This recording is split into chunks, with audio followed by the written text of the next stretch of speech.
In the era of great wars and tireless fighting, the fearless warriors of Rus went into the battle.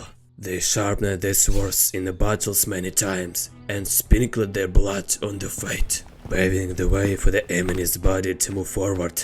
Like a pack of wolves, they killed the enemies of the land without pity, for honor, for glory, for freedom. But hard times came, the Knyaz died, and the axe fell. It gave no joy to anyone, only grief to the whole land. However, the brave warriors did not give up, and when they entered the hero's chambers, they said, Listen, Lyutyi.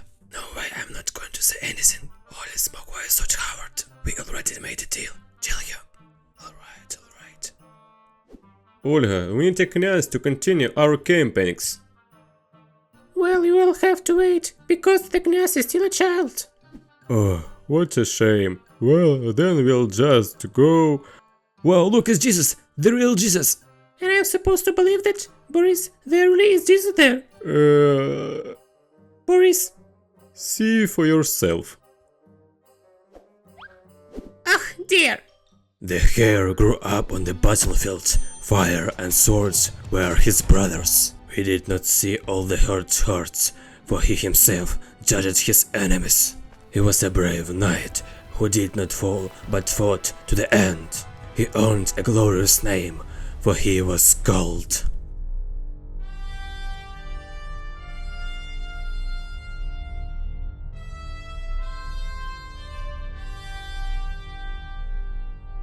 Let me ask you a question.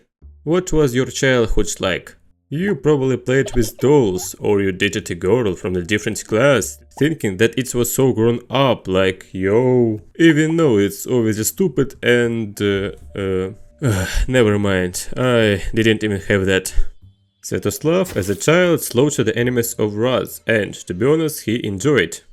In his first battle he was so small that he could not even throw a spear as tradition demanded. Instead he simply stuck it past the horse's ears, but that was enough to get the army to rush into battle.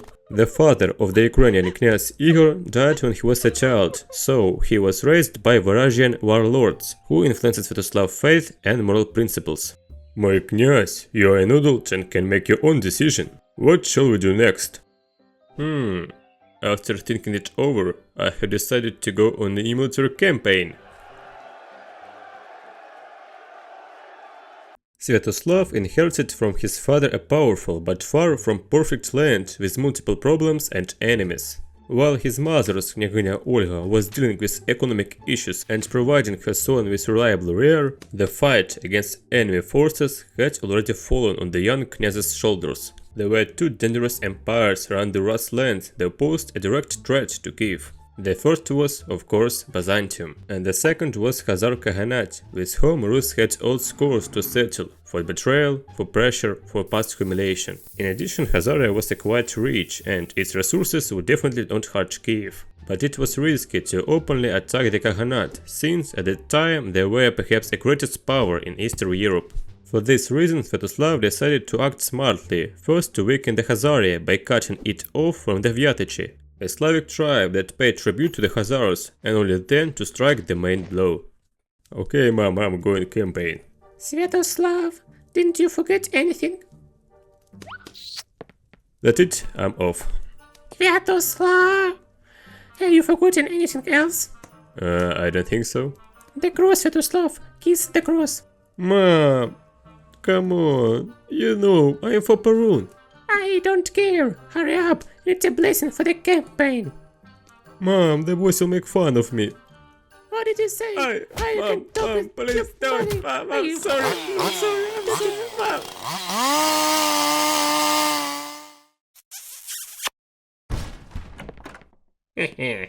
And Svyatoslav kissed the cross.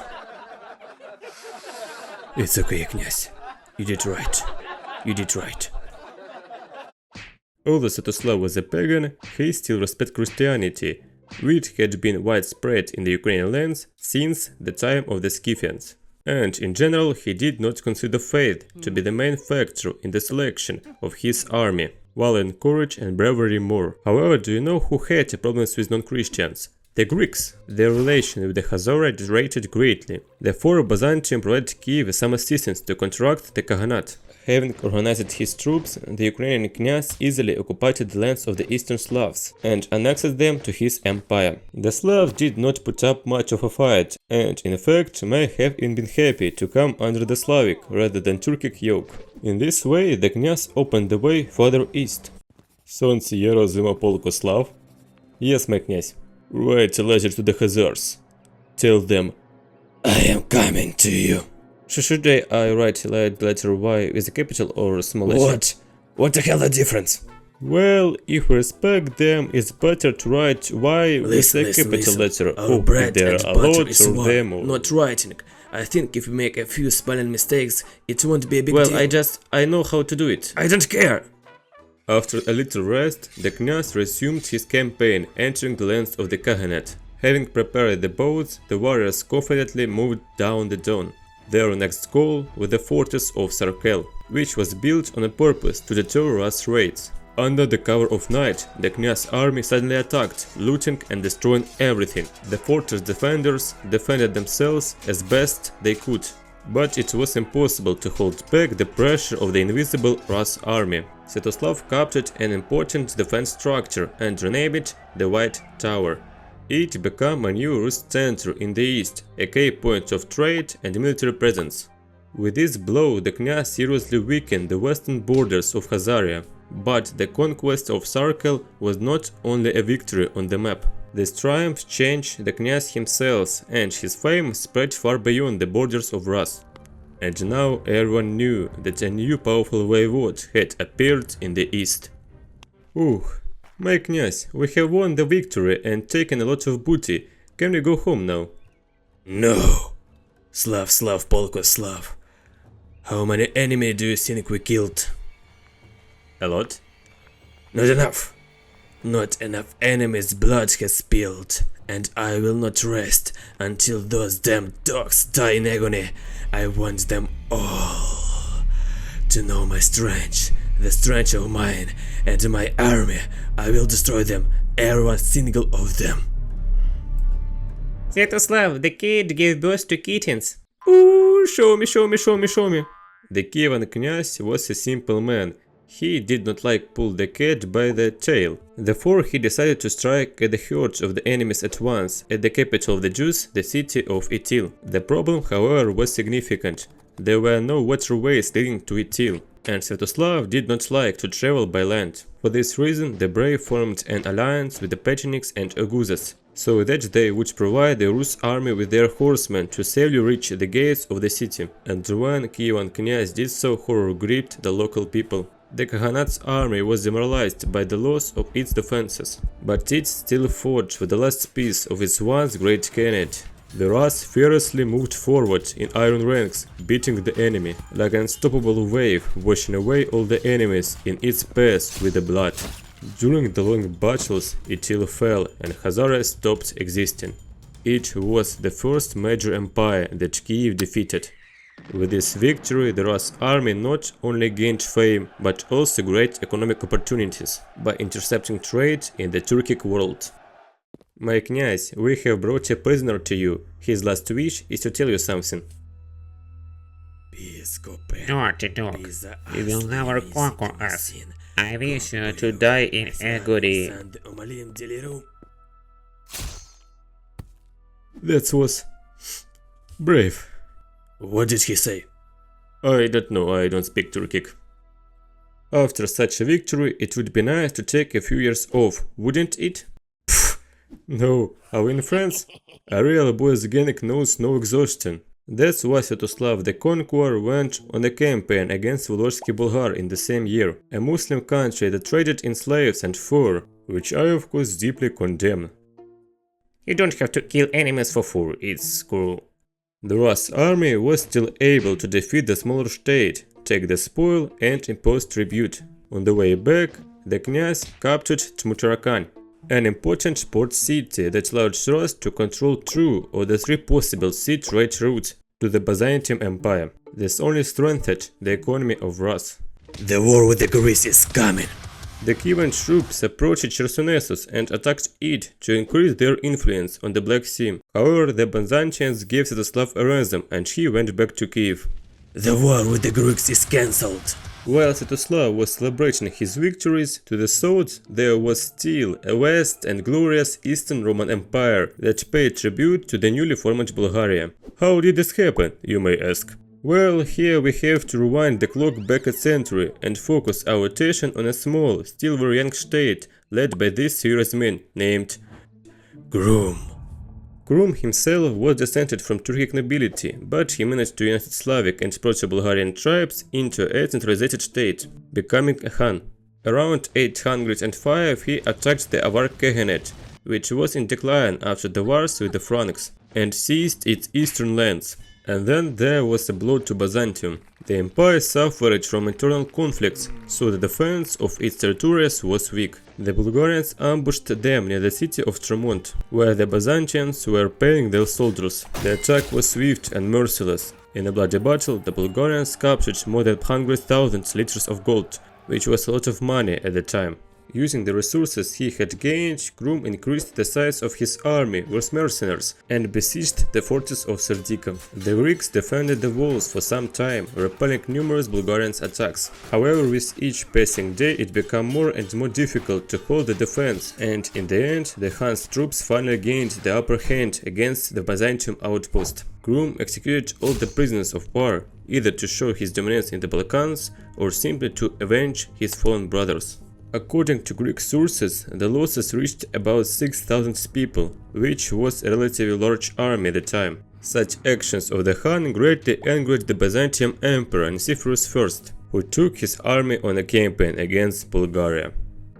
Write to him like this: listen, brother, I went a little overboard, I admit it, but I won't do it again. Let's not quarrel, shall we? Peace. Let's not quarrel, shall we? Peace? You're a fuck. Well, what did he say? Should I say it with or without swearing? Let's not. Okay, then you don't need this and this too. So, the words of the Byzantine Emperor. We will destroy you. Eloquently. And destroyed they were. Krum tried to assemble a huge army, which the Greeks counted at 50,000 swords, 2 Darth Vaders, 1 King Kong and 3 chess patrons. But such forces were not enough to stop the Greek machine of destruction, and in a fit of rage Nicephorus defeated the Bulgarian army and began to loot and burn the lands. The Byzantine Emperor showed no mercy, setting fire to everything in his path. He did not even show mercy to women and children, killing them with brutal. Look, butterfly. It's a blue butterfly. Wow, never seen a blue butterfly before. What I'm talking about? Well, the emperor behaved very unchristianly.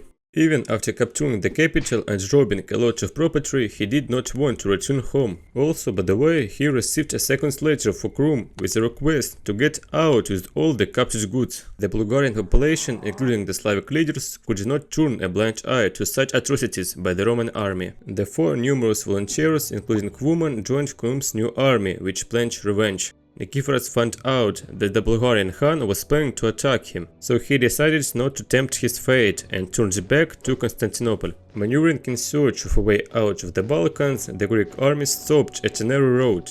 At this time, the Bulgarians, who were actively spying on their enemy, dug a ditch and built a wooden wall in front of the enemy soldiers. And the next day, they launched their morning attack, attacking from all sides. The Byzantines were not expecting this, so they were unable to put up much of a fight. Many of them simply ran away, but there was nowhere to go. Those who went forward ran into a ditch and died at the hands of the Khan's army. Those who rushed back drowned in the river while trying to cross to the other side. It was death for everyone, because the Bulgarians took revenge with cruelty for cruelty. And the Greek Emperor Nicephorus himself was captured and later beheaded in the front of Krum. The Khan used his hull to make a bowl, which he drank from at a banquet, and thanked all the Slavic leaders who stood up to defend their homeland. After this glorious victory, Khan offered peace to the Byzantines, but they rejected it and even tried to kill Krum during the negotiations. Enraged by this insolence, he led his Bulgarian army into the lands of the Greeks and began to take fortress after fortress, city after city, and finally besiege Constantinople itself. Do you really wish this, my Khan? Yes, this damn city will fall and no one can stop me. Hear that? Nobody. Oh, my heart suddenly hurt. I died. Crap. Due to the unexpected death of Krum, the Bulgarian troops had to retreat. But the Khanate was still able to put Byzantium in a independent position and force it to pay tribute. And so it went on for many years. The Greek army was unable to do anything about it, while the Bulgarian state enriched its resources. Until one day the Byzantium emperor ordered a meeting to discuss the next steps. It cannot go on like this. It's hurting our economy, our glory. We must do something, we must do something. Silence! Let the emperor speak. We will summon him.